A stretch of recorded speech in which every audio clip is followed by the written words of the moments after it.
Hi, this is Marnie Pearson and Sue Painter back with the Online Business Reality Show, where we pull back the curtains on our online businesses and give you a peek inside to what's working and what's not. We've been off the air for, I don't know, at least 3 or 4 weeks, I guess. I've been traveling, and you've been traveling too, some. I've been traveling, and I'm traveling again next week, actually. Yeah. So we're back and glad to see you again. I know you're out there somewhere. So today we were going to talk about a few things. I know Sue's got a new project around visual content marketing, and she's going to be doing some Facebook advertising for that. So we're going to kind of brainstorm with her on that. And then also just from doing some live events, I'm trying to kind of limit procrastination among my customers. So we're going to kind of brainstorm on that today. So Sue, why don't you tell them a little bit about what you're working on? Okay. So one of the goals I have for myself in my businesses is to create some websites where I'm selling product, usually digital product, and create an income stream that is separate and apart from the coaching that I do, so that eventually when the day comes that I don't want to coach anymore, then I'll have that income from these websites. And I'm also very interested in visual content, because visual content has become like the hot thing in the world of online marketing.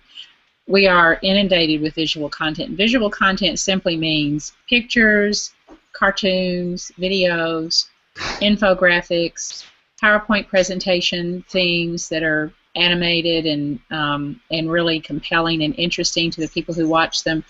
Anything that's visual. So you've seen that because of the growth of Pinterest and Instagram and now Periscope and all those different things. So I know that visual content is really becoming as important, if not more important, than the actual written copy in your marketing materials.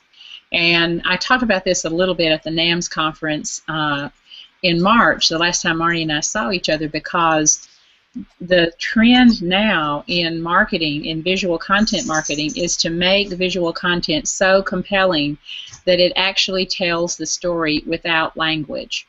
So that way your marketing crosses across language barriers. So anyway, to make a long story short, Marnie's probably yawning by now, I set up this new site, visualcontenthelper.com, and the whole point is to help people who are in the online world get inexpensive but very professionally done visual content to use on their website. So if you go to visualcontenthelper.com, you will see that we offer already done for you infographics, which you can use as is, or you can actually get the Photoshop file and go in and change it for you. So we have 3 different kinds of infographics. We have 2 different packages of PowerPoint presentation slides that are very professionally designed, that are animated. And then we have some really inexpensive stock photos. And I did that because it irritates me that the stock photo sites have gotten so expensive over the years. When I used to pay $1 or $2 or $3 for something to illustrate a blog post, now sometimes when I go in and want an image, even to get the small size image, is $12 to $15. So the cost has really gone up. So we're going to have a few stock photo packages that are very inexpensive. So visualcontenthelper.com, and the deal is, now that it's up and running, if you go to that site, actually, you can get 10 free stock photos that are background images that you could use for memes, you know, to put like quotes or something like that on. You can go there and you can sign up, and we'll send you 10 stock photos for free. So that's one thing. But the second thing is I need to advertise on Facebook. So I was brainstorming with Marnie about that the other day, and we were talking about how there's really several markets for visualcontenthelpers.com. There's web designers, there's bloggers who need stock photos, there's trainers and speakers who do PowerPoint presentations, there's people who want to put infographics on their site. And so how do we devise Facebook ads around all those different audiences? So that's what we thought we might brainstorm today. So now, Marnie, I'm open to your brainstorms. Well, you know, I think what you have that you're giving away for free right now is those background images. Yeah. So WordPress anybody who sets up WordPress sites or bloggers would like that, I think, or anybody who maybe people who like to post to Pinterest might be a good market. People who want to do content marketing of any kind. Yeah. So what I would do probably is create specific ads for specific audiences, but then let them go to that main page, because I think it would become obvious to them why they would want that, you know, once they get there. So I would target the languaging on the ads and try, I'd have to look at the audiences that we could reach. Hang on just a second. Hey, Bill, here it is. And Bill, he needs to go out before he goes. Okay. All right, I'm back. Sorry. Bill was going to go run an errand, and he didn't have the receipt he needed. So. Right. So, I mean, sometimes you don't really know how segmented Facebook can make it until you get in there. So, like, if I'm just going to go to Facebook Ads Manage and see if we can quickly figure something out for you. Can you see the screen with people on there or not? Yeah, I can. So let me. That'll be more interesting to them. Yeah. I can find the little screen share. There we go. I think Facebook ads are extremely powerful, but you do have to know how to target them well, or you can waste a lot of money. So we'll show you how we're going to look at this. Right. Okay. Can you see my screen? Yeah. So now we can see Marnie's screen. Okay. So we're going to pull up Sue. And have you run any ads for it yet or anything? No, I haven't done anything yet. Okay. I've just been working on. I'm doing actually a 31-day blog challenge, so that I'm writing 31 blogs about visual content in 31 days, and that is on top of everything else that's going on for my other business. So that's like kicking my butt right now. So I'm busy doing that and haven't even gotten into the Facebook ad. But that's our next step. We need to do it because the website is up and running, and we also need to put AdSense on the site, Marnie, as well. Okay. If I were you, I'd go with increased conversions on your website, because you're giving away 10 free images. Okay. I would go with that. And okay, so what was the URL again? It's visualcontenthelper.com.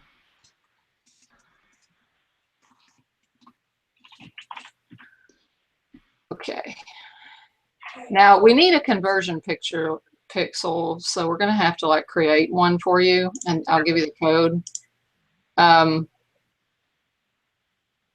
really not sure what registration versus leads are, but we're going to go with leads because that's basically what you're looking for. Right.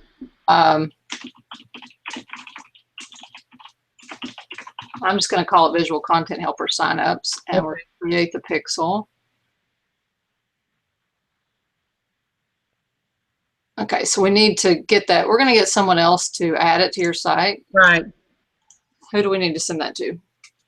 Mika. Mika at confidentmarketer.com. Is it M-I? M-I-K-A.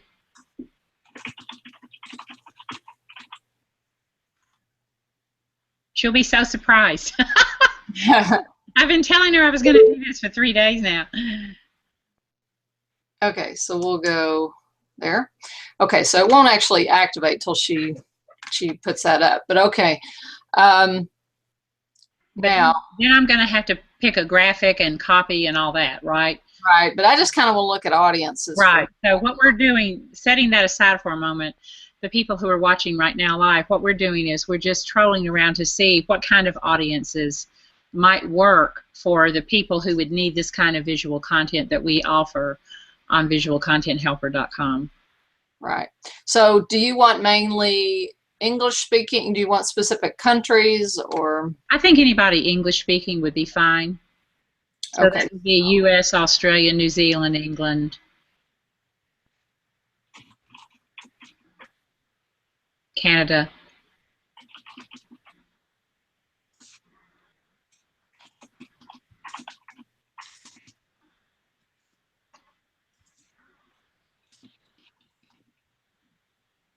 Okay, so we'll just go with that just to get us an idea. We're not actually probably going to place it anyway. We'll go with English all.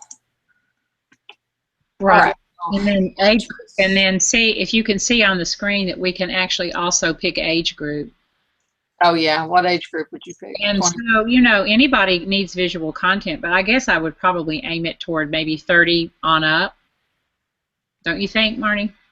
Yeah, or even, yeah, that'll be good enough. It doesn't matter because, I mean, this has a potential reach so far of 153 million people, and you don't want it to be that big. But No, we're going to do interest next. So let's say that we did WordPress.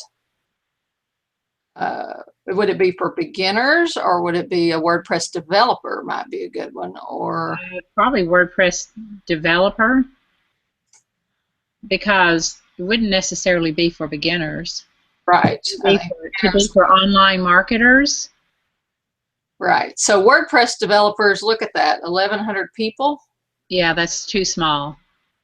But it's really targeted. Yeah. So it wouldn't hurt to run one of your ads to that segment. Yeah. Or you can add to it and get some, let's see what else we've got.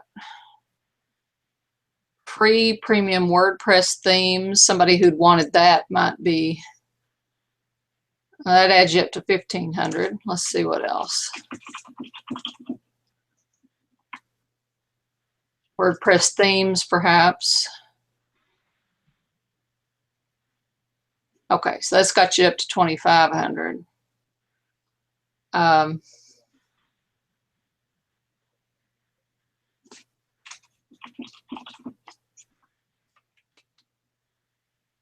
don't think any of the rest of those would be good. Okay, so that is a small targeted audience, but they may be ones that are, you know, you could run one ad to them and just see how it goes. Because sometimes when you do that targeted, you'll get really good results, you know. You know, and if it's really WordPress developers, maybe we should lower the age because a lot of the people who do that. Right. Yeah, let's give us a little bit more age range. Now you got 3,500. Yeah. Okay, so we should be able, it was saying something about saving this group. So now you can save it. Thought we may as well save that grouping, but I don't know where the thing went to do it. So, okay. What behaviors is in case they don't know. See where you can browse for behaviors. Oh, yeah, you could have, maybe they have a specific job role, or they like to travel to certain places. They make charitable donations. They're expatriates from specific countries. In this particular case, I don't think we need to pick a behavior, but you can do that in a Facebook ad. Yeah, you could purchase, but, you know, do they make business purchases or whatever? Subscription services or technology, that, you know, those kind of things. Okay, so you've got roughly 3,500 people on that one, that segment. Okay. All right, so let's just clean that out for a second and let's try something else. Okay, the other things we were thinking of was online marketers. Online marketing. Or trainers and speakers and presenters, because we have each of the packages that we have for presentation themes that work in PowerPoint. They get 6 complete things per package, and then there's like 100 various slides that are already set up with the animation and everything. All they have to do is drop their content in there. So speakers, presenters, trainers. I would say speakers and trainers and presenters. Not speakers bureau, though, just plain speakers. And people who have expressed an interest in or like pages related to a speaker's bureau, wouldn't they be the people that wanted to get speaking engagements? Maybe. Okay, what other kind of, let's see what other kind of speakers they have in there. There's not a lot. There's How about if we target people who belong to the National Speakers Association?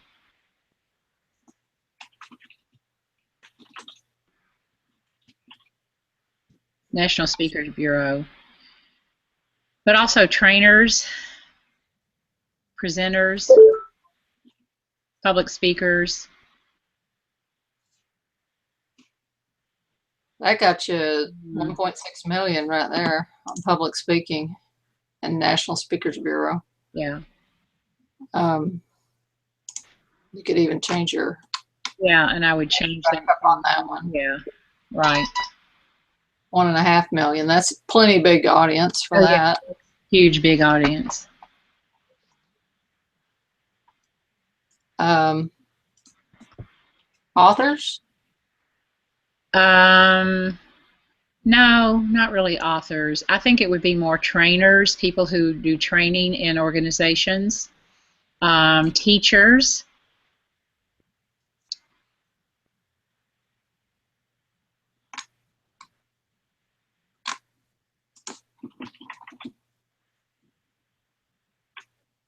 Training and development, maybe?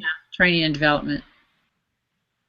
And this is a good thing for people who are watching because, you know, if I want to reach trainers and corporate trainers, then I don't want to be spending my money for people like fitness trainers or horse trainers because they're not going to use a PowerPoint presentation thing for anything.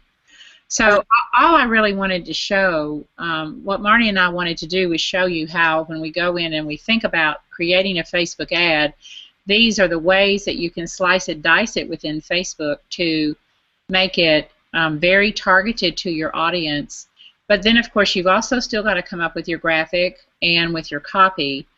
And we're not going to be able to do that online today, but that shows you a little bit about how we can, how you go about thinking about Facebook advertising. And what I will do in this case, and I think, Marnie, you would do this as well, is, you know, we will probably run 4 or 5 different ads and see which convert and pull the best. Remember, with Facebook advertising, you really have a 2-step process because you've got to get people to click on the ad, and then you've got to get them to convert when you take them to your free offer. So they might click on the ad but not convert, and that might mean that your ad led the wrong type of people to the offer, or it might mean that your offer is weak.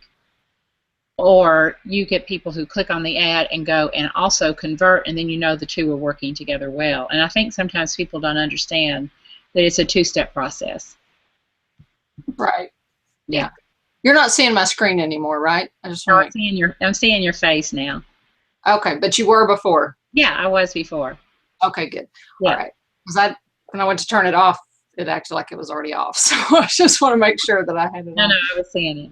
So that's just a little bit about how we would go about brainstorming for Facebook for this new website, this visualcontenthelper.com website. And then Marnie wanted to talk about procrastination. So why don't you talk a little bit about that, Marnie, and then we'll see what we can do with that. I just want to tell you just made a sale of your product. Ann Rusnick just bought a copy of your program. So well, thank you, Ann Rusnick. That's great. The power of the Peep Show. Yeah. So anyway, so we did a writer retreat when I was out in Utah, and we did some promo things to like buy a spot at the retreat and bring a friend for free by a certain date. You know, we were trying to get people to register early. Yeah. And I even specifically sent in my email, you know, don't ask me to extend this beyond the date, because the whole point of it is because we want you to register early so we know how much food to pack, you know, to bring. And so we're way out in the country, you know, way out in the mountains and areas, and there's nowhere good to shop out there. So we wanted to have it all ducks in a row. And then we ended up, I think it was like Sunday night, we had 2 people enrolled in this thing. And luckily we got a little extra food, because by the next morning we had 5. So, but they waited till the last minute. And I'm grateful they're there. You know, I think they needed to be there and everything. But in the future, I would really like to not have that phenomenon be in place. So I'm thinking of saying, you know, we will cut off enrollment, Yeah, you know, a week before it starts or something, and say, this is the deadline. There won't be no signups after that, you know.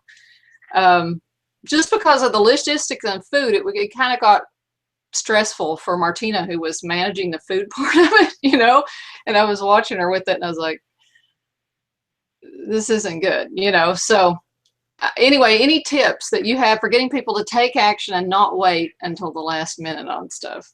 Yeah, I think, you know, back in the end of May, I think it was, I went to Fort Lauderdale to Sherry Rosenthal's retreat planning workshop, retreat blueprint planning workshop, and she was talking about that as well. And it is true, you know, if you're doing something that's virtual and you can register people up until the very last minute, that's one thing, because you're not having to look at the location and the amount of seats in the room and can you accommodate everybody and the food and the goodie bags that you typically might have for a live event and those kind of things. But when you're doing more of a retreat, then you really do have to use a cutoff date and say there will be absolutely no registrations past this date, and explain. The reason is because we have to plan the rooms and we have to plan the food, and we can't do that at the last minute. So if you're thinking about it, now's the time to jump on it. Don't wake up the day before and say, oh gosh, I wish I was driving up to that writer's retreat that's going to be here the next morning. So really all you can do is make it clear there's going to be a cutoff date and why there's going to be a cutoff date. And, you know, it really works both ways, because I also have some people I've worked with who have the problem of, you know, 10 people sign up and then they go and they buy the food and all the materials, and then at the very last minute they allow 4 of those 10 people to drop out. But guess what? They've already committed the room, they've already bought the food, they've already committed for the larger dining space or what have you.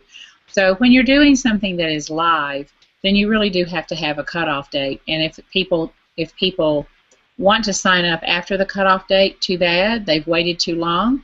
And if people want to drop out after the cutoff date, of course, they don't have to show up, but they're not going to get their money back. It's not refundable after a certain day. And that's how the world works. I mean, Bill and I have signed up for trips, and in fact, we're signed up for one that is not going to happen until October of 2016. So it's over a year away. But 6 months before October of 2016, we have to pay for the entire trip. And if we drop out, unless we have trip cancellation insurance, we don't get it back. And it's an expensive trip, because it's we've taken a suite on a 40-person yacht. So there's only 40 rooms on this yacht. And once they sell those rooms, it's done. And so they don't want you dropping out at the last minute. They need 6 months ahead of time to make sure that they're going to run the route and take us where we've signed up to go and have the staffing and the food and all that involves, because it's international travel. So, you know, that's just the way the world works. And I think sometimes because we're online business owners, we are so used to being able to be flexible because we live in the virtual world that when we go into the real world, we forget that the rules have to be different for a reason. And that's really all you can say about it, because you know, if somebody paid and then they came and you were short of food, well, they wouldn't be happy about it. And at that point, they really wouldn't want to hear, well, you registered late, because they paid their full fee. So they would expect the food to be there, or their workspace at a table if it was an art retreat or what have you. Right. Yeah. Good advice. Good to point out the opposite end of it, about the cancellations too. Yeah. Yeah, because I didn't think about that, to put in some kind of a clause on that. Luckily, it wasn't a problem, but you know. It's always good to have a clause about cancellation, and usually you want to make your cancellation deadline just before the deadline you have to meet with the facility to lock in what your rates are going to be and how many people are going to be there, because you want to have your money before you have to make your first payment to them. Otherwise, you're exposed and you have this outlie, and then you're waiting for other people to pay you and get that money back in. So how Sherry does it is, and what she recommended was for people to make sure that their deadline and their cutoff, the last payment, came before they had to start paying the facility, which makes sense, because a lot of the retreats, the people in that room, a lot of those people, probably half of them, were looking at doing retreats overseas. And, you know, people are going to get flights months and months ahead of time anyway, or they're not going to get on a plane because everything's so tight now in the airline industry, right? So, and, you know, this whole thing about why people procrastinate, I mean, really it is something in them where they kind of see themselves as a person who might write a book. In your case, it was a book writing retreat, right? Right, book writing retreat. Yeah. So people have approach avoidance to it because they kind of secretly see themselves as an author, but they really don't want to put it out there that they're going to be serious about being an author. Or maybe they feel like if they go to this retreat, they're actually really going to have to start writing instead of thinking about writing, which is two different things. Right. I know. So there's all this approach avoidance, not because of what you've offered, but because of what is within them. Right. And you have to speak to that in your copy. You have to say, maybe you've always thought of doing a book, but you're not really sure that you would even know what to do if you sat down with a computer screen or with a piece of paper. Well, we're going to help you in this workshop. We're specifically going to talk to you about the 3 things you have to do to get started when you're writing a book. So you have to let your copy reflect those things that you can get into your attendees' heads and know what they're thinking. And what they're thinking is, do I want to develop myself in this way, or am I going to be hesitant about it? Yeah. And this one was more about marketing the book. You've already got a book either written. Oh, okay, good. Yeah. Or, you know, because I didn't want to do the other one. Yeah. Two different. You can't go into marketing when you haven't even started writing the book. No, well, I mean, you can, because it's good to build a platform really before you've got. I get overwhelmed if I start talking marketing. Yeah, they're two different things. So yeah. I think the idea of you've got a book, now let's go marketing is great, because people, if you've already got a book and you've not already built a platform for it, then you're so far behind the 8 ball, you need all the help you can get to come forward. Right. If you're just starting to write a book, you really should develop platform and think about your platform almost before you write the book. I try to tell people that, and then of course they have a book and they wonder why it hadn't sold, and I'm like, well, what is your marketing plan? And they go, so that's what Marnie was sounding like. And so you ended up with 5 people at that retreat? Yeah. Well, that's great. Yeah. Cool. That's cool. I bet they got lots of good information from you, Marnie. That's cool. It was fun. We covered a lot of ground. I got some feedback. Anne said she'd been wanting self-help infographics and couldn't resist the pricing on your product. So, well, good. Thank you, Anne. And Joanne wants to know when my next retreat is. I have no idea. She also said for her live events, she said she has early bird pricing with a pretty significant raise in price on the cutoff date, and she doesn't give any refunds after the cutoff date as well, since she's already paid for the space and the food. Exactly. Yeah, that's exactly what you run into. I think that's smart of her. Yeah. So, cool. Anything else you want to add? I can't think of anything else, and I know we're just about at the 3 o'clock mark. I feel like we could just talk all day because we haven't been alone with each other for so long, but actually at 3:15 I have a new client that I'm going to be starting to work with today, so I have the afternoon all booked with her. But we do we have a time for our next week when we might not? I don't know. We can get together on that afterwards probably. Okay. We'll do that, and we'll send out a link. But I will say one other thing that happened for me at this is I spoke at a energy healing conference, and I spent they had some like trade booths and stuff, and I spent some time just walking around talking to people at the trade booths, and picked up a client while I was there. Wow, cool. And ended up working with her while I was there, and she's like, hey, you want to go to the mountains with me tonight? I'm going. So I got a trip into the mountains and everything for a night at a cabin that she was staying at. Cool. All from just talking to people at the trade booths and stuff. So yeah, you know, make your rounds and network if you get getting out and meeting people. You never know where it will lead. That's exactly right. And it is, you know. Actually, I'll say something real quick about that, and then we'll leave. But this week, I have had 2 experiences that really made me feel good, and also made me very aware of the fact that you never know when you're going to have a really profound impact on somebody, and you never even know that that's going to happen. So the 2 stories. The first is that I got an email from a lady who I had worked with her, I think 3 times when I first opened my massage practice back in 1998. And I had helped her with some sciatic pain, and we got it fixed, and she went away.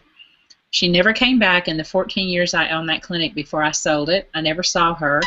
And now, of course, I've been away from that clinic for years now, and I got an email from her saying, "You probably don't remember me." I did remember her, actually. "But you helped me with this sciatic pain, and now my husband is having the same pain, and I really do want him to come see you." And she didn't even realize that I had long ago sold the clinic and didn't even live in that city anymore. But she went on and on about how I'd helped her and blah, blah, blah. And it just made me feel so good. And I thought, you never know. Like, always do your best work, because you never know. That would have ended up being more business for me all these years later. I mean, like 15, 16 years later. And then secondly, another person contacted me and said, "I heard you speak at a live event back about 3 years ago, and I kept your card because I knew that one day I would be ready to work with you, and I'm ready to work with you now, and this is what I want to do with my business." 3 years later. And she was just in the audience. I didn't speak with her individually during that talk, but she took my handout and my card and kept it all these years. So you never know the impact you're going to have on people. And so it's like, do your best work. Like, always show up to do your best work, because you never know. It's true. Yeah. Cool. Okay. Well, it's really, really good to see everybody. And we'll send out a link and a time. We'll send out a link for the replay, but also a time that we're going to meet next week. And then I will be shooting from Florida, because we're going to go down to our Florida home next week, because it's time for me to have a check on my leg with my wonderful PT Frank, and we're going to do some things to the house down there while we're down there. So I will see you guys next week. Cool. See ya. Bye, everybody.